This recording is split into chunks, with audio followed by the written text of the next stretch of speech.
Ladies and gentlemen, please help me welcome to the stage James Melton. Thank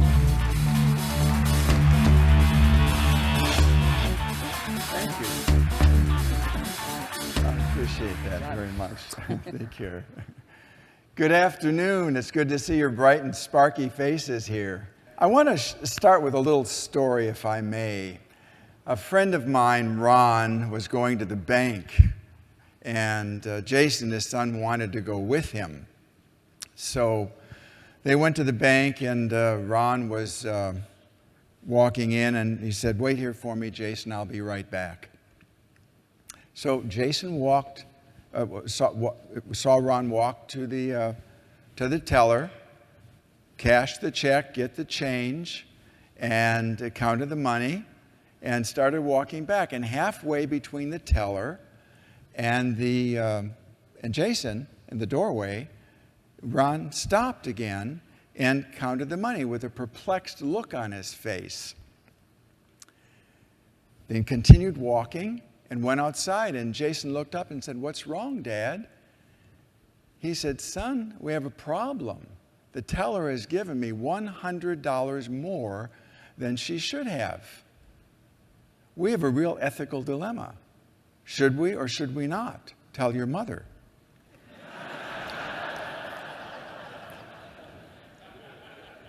The base of what we're talking about today and the base of communication has to do with ethics and respect. So with that, I want to ask you a question. How many people here, with a show of hands, would like to have just a little more fun in life? Just a little bit more. Okay, about half of you. Okay. How many would like a little more money in their lives? Anybody at all? Oh, great, I got the other half. That was easy. How many would like a little more love in their lives? I've got two hands up back there. All right, we say we want more fun, we want more enthusiasm, we want more of what we call the good life has to offer, and yet for some reason or other, baffles the heck out of me, a lot of people are not willing to make the mental and physical changes necessary to bring about the changes. Now that's what Webster, in his best-selling book, The Dictionary, calls stupid. You see, you can't even have change without being willing to make the shift.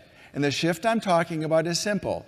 It's from wanting to having, from thinking about to doing, from dreaming to experiencing. And we as individuals don't even have to go that much further to be number one. Just a little bit of a shift.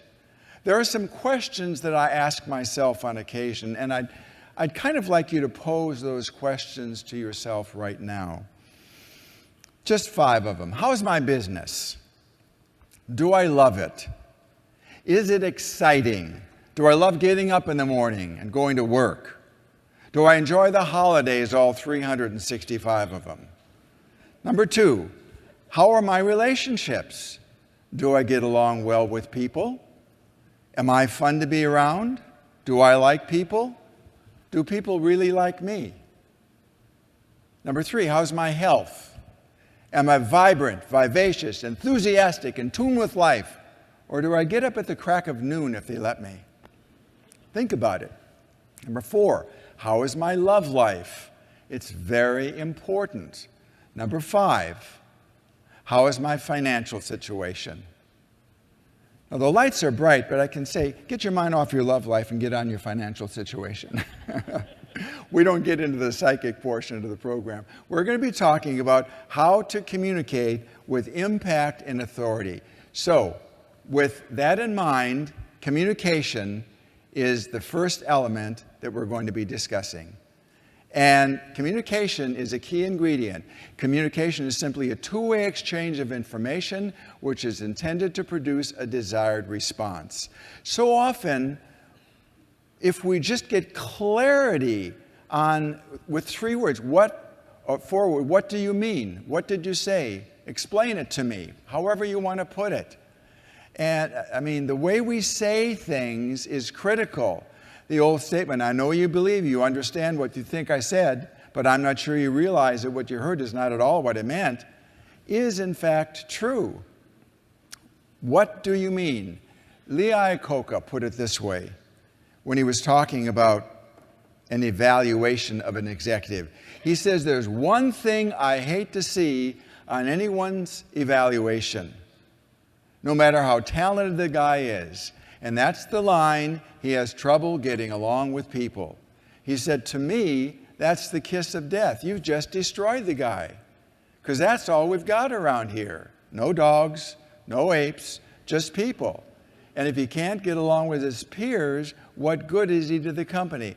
And I thought to myself, yes, the art of communication, the art of getting along with people is a major challenge for a lot of people. I believe it has to do with a little thing called attitude. Now, you heard of people say, well, he's got an attitude, but I'm talking about an attitude. Some people say, well, I've got a positive attitude, I just have lousy results. And that's not the case, because a positive attitude produces positive results, and a negative attitude produces negative results. And the two don't plug into each other. Test me on this. I mean, some people get up in the morning and they say, good morning, God. Others get up and say, good God, it's morning. How did you get up this morning? Did you get up with a smile?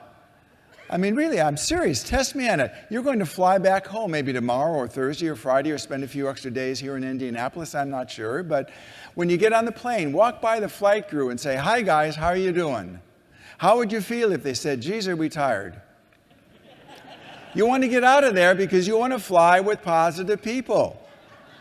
You get on the end of the runway. The captain gets on the intercom. He says, okay, folks, we're going to try to get this thing off the ground. You want to get out of there because you want to fly with positive people. You want to rub elbows with enthusiasm. We're talking about the attitudes that we have in our lives. Now, I was speaking in, I think it was Atlanta. By the way, for this, I need a volunteer. You don't all have to come up at once. I just need one person. Oh, great. Come on up. Let's give him a hand. Right over here. What's your name, sir? My name is Carl. Oh, Carl, come on up here. Okay, come on up over here. I'm going to have you sit down here just for a second. Just take a load off your shoulders here a little bit. I was in Atlanta, and thank you so much. Let's give him another hand. But, yeah, look at all those people out there. And this guy walked into the room, he sat down, and I walked up to him and I said, are you gorgeous? Are you fantastic? Are you fabulous? And he said, I wouldn't go that far. And I said, well, how far would you go? He said, I guess I'm about average. Now just sit here for just a moment or two. Let me take a survey here. How many people here would like to be average? Excellent. I don't think we have a hand in the air. How many people here would like to have their businesses be, their health be, their love lives be, their financial situation be absolutely outstanding? All right. Well, you know and I know that in order to be outstanding, we have to stand out just a little bit beyond the crowd. Carl, do me a favor. Come over here with me, if you would. I'm going to demonstrate what's called the SIP principle. This is good right here. This is good. The SIP principle. And it's very simple. Now, don't be concerned. I'm just going to talk a little bit to you. Just relax a little bit here. That's good. And when I'm finished, I will ask you a question. And the answer that you give me will simply determine whether you live or die. So, It's a yes. All right. Let's say that after this program, you received a telephone call from your very best friend. You've known this person all of your life. You've gone to school with this person. You've shared lunch with this person. And they called you up and they said, Carl, I've been thinking about you for the last couple of days, and I felt compelled to call you. I don't want to borrow any money. I don't want to ask any favors. I just want to let you know that you are a very important person in my life, and you motivate me to do my very best. And I know you always do your very best. You are a compliment to your job. You are an asset to your community. I'm getting to like him already. I don't want to take a lot of your time because I know you're a busy person, but I just want to let you know, in the only way that I really know how, is whenever I'm with you, I really feel good about myself, and I'm so pleased I can call you my friend. How would you feel? Stunned. You can live. He lives. Let's give him a hand. Oh, by the way, please Wow. take that. Thank you. That happens to be a special book. I co-authored it with Dr. Stephen Covey, and Steve died last year. As you know, this is the last one. Thank you. So enjoy. Thank you so much. All right. Now, let's say that you just got that call. How would you feel, really? Somebody said like they got the wrong number. No, you'd feel fine, super fine. You'd be on cloud nine. If you were a doctor and you just received that telephone call and you walk back into the office, do you suppose you'd be a better doctor? Probably. If you were a teacher and you walked right back into that classroom, wouldn't you take a little more time with those little kids? You probably would.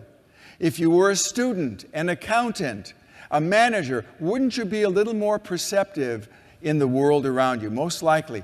But, riddle me this, in light of the previous conversation, what more would you know about being a doctor, a teacher, a manager? Nothing. That's where the SIP principle comes in. SI equals P. We live in a world of principles. The principle of gravity says when I jump off the top of the building, I go down, not up. When I jump out of an airplane and I pull the ripcord and the chute doesn't open, that's the Packer's problem. And he's got one. When I misuse the law, I lose. And whenever I try to get without giving, I lose. It's the SIP principle. SI equals P. Self-image equals performance. Whenever you raise the opinion you have of yourself, you raise the level of your performance. Whenever you lower the opinion you have of yourself, you lower the level of your performance. And it's all operating by law, and there's not that much allowance for ignorance. We've got to know what we have inside, and we've got to know how to get it out. There are many ways to reach an end, ladies and gentlemen. Some are actually better than others. And the trust we receive from people in our lives is critical. Trust is not gained overnight, but it can be lost in an instant. Have you ever seen the movie, what's the movie called? Open Range. Have you ever seen that with Kevin Costner? And a great movie. And what's his name? Robert Duvall. Thank you very much. I knew I brought you along for a reason. There's a little card game going on in the beginning of the movie on the range. And Sonny, I'll call him Sonny, is one of the young guys. And the three of them are playing cards. Kevin Costner, Robert Duvall, and Sonny. And Kevin Costner sees Sonny cheating in the card game. He throws his cards in and says, "I'm out," and walks away. And Robert Duvall turns to Sonny and he says, "You know, son, it takes a long time to build a man's trust. It's a shame to waste it on a card game." Communicating with impact and authority, creating a leadership role, that's what we're talking about today.